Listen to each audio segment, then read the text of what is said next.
আজকে আপনাদেরকে দেখাবো রোজেলা টি কিভাবে তৈরি করতে হয়। তা আমি এখানে প্রথমে রোজেলাগুলো ধুয়ে পরিষ্কার করে এভাবে দানাগুলো ফেলে দিয়ে একদম মচমচে করে শুকিয়ে নিয়েছি। শুকানোর পরে এই যে আমার রোজেলাগুলো এরকম দেখতে হয়েছে। তো এভাবে আমি শুকানোর পর কাচের বয়মে রেখে দিয়েছি। আপনারা এয়ার টাইট বক্সে রেখে দিতে পারেন। ড্রাই রোজেলা দিয়ে আপনাদেরকে চা তৈরি করে দেখাবো। তো আমি একটি গ্লাসের মধ্যে গরম পানি নিয়ে নিচ্ছি। একদম ফুটন্ত গরম পানি হতে হবে। তো এই গরম পানিগুলোর মধ্যে রোজেলাগুলো দিয়ে দিলাম। এখন একটু চামচ দিয়ে নাড়া দিয়ে দিচ্ছি। ঢাকনা দিয়ে ঢেকে রাখতে হবে যেন এটা থেকে পুরোপুরি নির্যাসটা বের হয়ে যায়।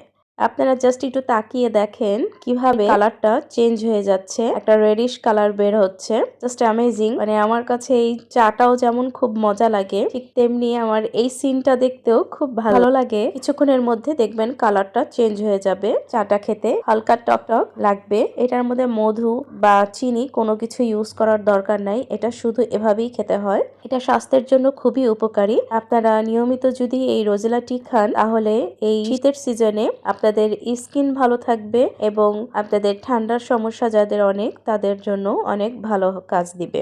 1-1.5 মিনিট পরে দেখেন পানির কালারটাই চেঞ্জ হয়ে গেছে। তো এখন আমি ঢাকনাটা খুলে আপনাদেরকে দেখিয়ে দিচ্ছি। এই দেখুন কালারটা কি সুন্দর এসেছে। এটার স্বাদটা কিন্তু খুবই ভালো লাগে। আপনারা যারা এখনো এই রোজেলা টি খাননি তারা এভাবে ট্রাই করে দেখতে পারেন।